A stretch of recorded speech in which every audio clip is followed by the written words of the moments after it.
नमस्कार, आप देख रहे हैं एनएमएफ न्यूज। मैं आपके साथ शबनम। बिहार में विधानसभा चुनाव जल्द होने वाले हैं, तारीखों का ऐलान भी जल्द हो सकता है, लेकिन इससे बीच तेजस्वी का हाथ पकड़कर राहुल गांधी बिहार में लगातार जुट गए हैं। वोट चोरी का आरोप लगाकर न सिर्फ नीतीश कुमार को घेर रहे हैं, बीजेपी को घेर रहे हैं, बल्कि चुनाव आयोग पर गंभीर आरोप भी लगा रहे हैं। अब ऐसे में वोट अधिकार यात्रा भी राहुल गांधी निकाल रहे हैं। कभी बाइक पर नजर आते हैं, कभी बस में नजर आते हैं, कभी जनता के बीच तेजस्वी के साथ मंच साझा करते हुए नजर आते हैं। लेकिन इसके बीच एक बड़ी खबर सामने आ रही है। खबर यह है कि राहुल गांधी की वोट अधिकार यात्रा से पहले पूर्वी चंपारण में और चुनाव से पहले आरजेडी कांग्रेस में दरार पड़ती हुई नजर आ रही है। मामला थाने तक पहुंच गया है और यह विवाद राहुल गांधी के पोस्टर को लेकर हुआ है। मामला क्या है, पूरा ग्राफिक्स से पहले आपको समझाते हैं, उसके बाद विस्तार से बताएंगे। पूर्वी चंपारण में राहुल गांधी और तेजस्वी यादव की प्रस्तावित वोटर अधिकार यात्रा से पहले महागठबंधन में रार। चुनाव से पहले ही कांग्रेस और आरजेडी आमने सामने आ गई है। कांग्रेस और आरजेडी का पोस्टर और होर्डिंग लगाने को लेकर शुरू हुआ विवाद थाने तक पहुंच गया है। कांग्रेस के जिला अध्यक्ष गप्पू राय ने निजी सहायक ने नगर थाना में मोतिहारी मेयर और आरजेडी की नेता प्रीति गुप्ता, उनके पति राजद नेता देवा गुप्ता और सहयोगी सुगंध गुप्ता सहित अन्य के खिलाफ एफआईआर दर्ज करवाई है। अनुराग तिवारी ने आरोप लगाया है कि कांग्रेस और राहुल गांधी के प्रसार प्रचार के लिए नगर निगम के होर्डिंग बुक किए गए थे, लेकिन मेयर और उनके समर्थकों ने जबरन बैनर होर्डिंग हटवा दिए। तिवारी ने इसके साथ ही यह भी आरोप लगाया कि मेयर और उनके पति के समर्थक लगातार धमकी दे रहे हैं, जान से मारने की धमकी दी जा रही है, इसलिए उन्होंने प्रशासन से सुरक्षा की गुहार लगाई है। पुलिस आरोपों की जांच कर रही है और आगे की कार्रवाई का भरोसा भी दिया गया है।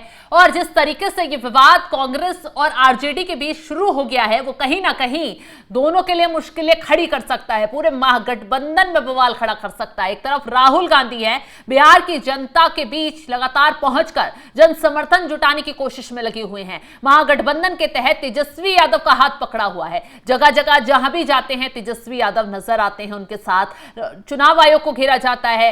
और जो हथियार इस बार विपक्ष ने बिहार चुनाव जीतने के लिए बनाया है वो है वोट चोर कर लगातार आरोप ही लगाए जा रहे हैं कि चुनाव आयोग ने बड़े लेवल पर वोट काट दिए लोगों के, और इसके साथ ही वोट चोरी का आरोप भी लगाया कि चुनाव आयोग बड़े लेवल पर फर्जी वोटरों को लिस्ट में उनका नाम दर्ज कर रहा है। किसी के मकान नंबर 0 है तो किसी का कई जगह पर किसी के प्रमाण पत्र हैं। ऐसे में ये आरोप लगे रहे थे, जनता को गुमराह करने की पूरी कोशिश लगातार की जा रही थी। एक तरीके बीजेपी आरोप लगा रही है, लेकिन इससे बीच पूर्वी चंपारण में राहुल गांधी और तेजस्वी यादव की प्रस्तावित वोटर अधिकार यात्रा से पहले महागठबंधन के घटक दल यानी कांग्रेस और आरजेडी आमने सामने आ गए।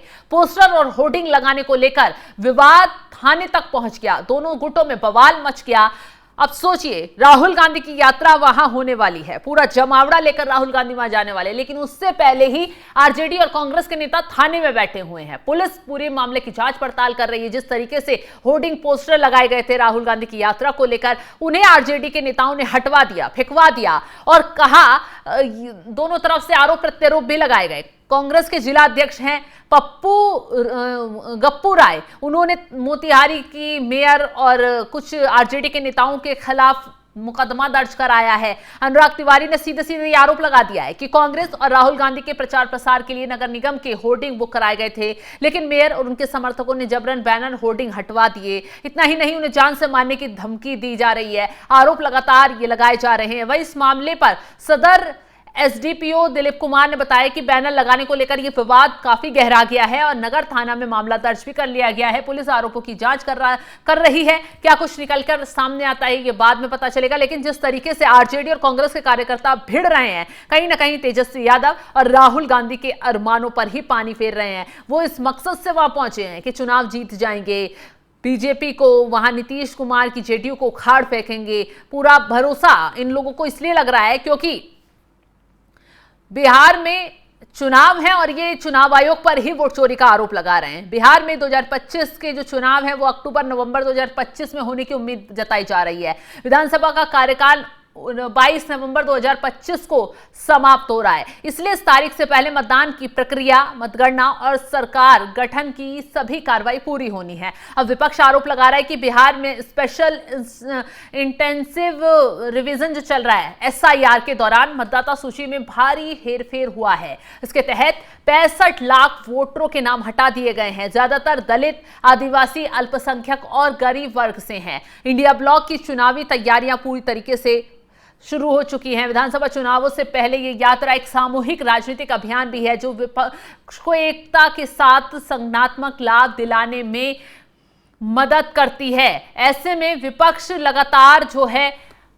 घेरने की कोशिश कर रहा था चुनाव आयोग की, विपक्ष के खिलाफ माहौल बना रहा था। हालांकि बीजेपी ने आरोप लगाया ये लोग गुमराह कर रहे हैं, जनता के बीच जाकर झूठ बोलते हैं, और जिस तरीके से SIR जो वेरिफिकेशन, वोटर वेरिफिकेशन चल रहा था उसके खिलाफ जमकर शोर किया गया। अब ऐसे में चुनाव आयोग सामने आता है और राहुल गांधी के साथ साथ तेजस्वी यादव और जितने विपक्षी दल चिल्ला रहे थे, बौखला रहे थे, उन सभी को आईना दिखाने का काम करता है। चुनाव आयोग की तरफ से डेटा भी रिलीज कर दिया जाता है। चुनाव आयोग की तरफ से साफ साफ राहुल गांधी को चुनौती दे दी जाती है कि हलफनामा दायर कीजिए और आकर यहां जवाब दीजिए कि कितने वोटर गलत हुए, कितनी वोट चोरी हुई, क्या हुआ, फिर हम बताएंगे। और अगर हलफनामा दायर सही से नहीं किया गया तो फिर आपको देश से माफी मांगनी होगी। हालांकि ये प्रोसेस चल रहा है, चुनाव आयोग लगातार लगा हुआ है और विपक्ष के आरोप खत्म होने का नाम नहीं ले रहा है। महाराष्ट्र में भी यही आरोप लगाया गया कि गलत तरीके से फडणवीस सरकार जीती है, फर्जी वोट डलवाए गए और जो वोटर थे उनके वोट काट दिए गए, और यही आरोप बिहार में भी लगाया जा रहा है। हालांकि चुनाव आयोग ने बिहार को लेकर भी जवाब दिया, चुनाव आयोग ने महाराष्ट्र को लेकर भी जवाब दिया, राहुल गांधी से जवाब भी मांगा। लेकिन जो विपक्ष लिस्ट दिखा रहा है जिसमें कई लोगों के नाम राहुल गांधी ने उजागर किए, वो लोग खुद सामने आए कि राहुल गांधी कौन होते हैं, हमारे नाम को उछालने वाले, हमारे नाम पर राजनीति करने वाले, क्या आपने हमसे परमिशन ली। इसको लेकर एक महिला बिहार की ही सामने आई थी, वो बहुत ज्यादा उसने गुस्सा किया और जो संसद तक की जिसकी टी-शर्ट पहनकर पहुंच गए थे उस महिला ने गंभीर आरोप लगा दिए कि आपको मैंने आपत्ति दर्ज नहीं कराई, मैंने कोई एक्शन नहीं लिया, तो क्यों मेरे खिलाफ आप खड़े होकर मेरी बिना पूछे टी-शर्ट छपवा दी और फिर विरोध प्रदर्शन में मेरे नाम का इस्तेमाल किया जा रहा है। राहुल गांधी अपनी राजनीति में खुद ही फंस गए। अब उन्हें लगा बिहार में ये माहौल बनाएंगे और आरजेडी का हाथ पकड़कर चुनावी मैदान में उतरकर लोगों तक जाएंगे तो शायद लोग उम्मीद भी उन पर जताएंगे। लेकिन जिस तरीके से अब ये पूर्वी चंपारण का जो मामला सामने आया है उसमें जिस तरीके से आरोप प्रत्यारोप पूर्वी चंपारण में आरजेडी और कांग्रेस के नेताओं की तरफ से लगाए जा रहे हैं, कांग्रेस और आरजेडी के नेता आपस में ही भिड़ते हुए नजर आ रहे हैं, उसे लेकर राजनीति शुरू हो गई है। आरोप प्रत्यारोप तेजी से लग रहा है। बीजेपी ने इस मामले पर निशाना साधा है। अब देखना यह होगा कि राहुल गांधी की यात्रा क्या कांग्रेसी और आरजेडी की वजह से पूरी फंस जाती है, क्या ये इंडिया गठबंधन चुनाव से पहले ही बिखर जाता है। देखने वाली बात होगी। फिलहाल इस खबर को लेकर आप क्या राय रखते हैं कमेंट बॉक्स में जरूर बताइएगा और तमाम बड़ी खबरों की अपडेट के लिए आप हमारे साथ जुड़े रहें। नमस्कार।